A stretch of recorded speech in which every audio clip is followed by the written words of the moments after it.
حضرت عبداللہ بن عمر رضی اللہ تعالیٰ روایت کرتے ہیں کہ رسول اللہ صلی اللہ علیہ وآلہ وسلم نے فرمایا،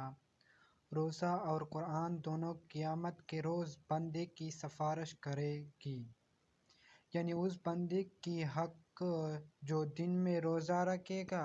اور رات میں اللہ کے حضور کھڑے ہو کر اس کا پاک کلام قرآن مجید پڑھے گا یا سنے گا۔ روزہ عرض کرے گا، اے میرے پروردگار، میں نے اس بندے کو کھانے پینے اور نفس کی خواہش کو پورا کرنے سے روک کے رکھا تھا،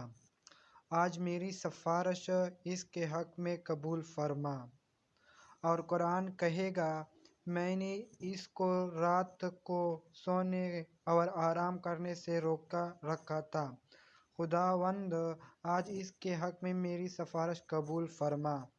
چنانچہ روزہ اور قرآن دونوں کی سفارش اس بندے کے حق میں قبول کی جائے گی اور اس کے لیے جنت اور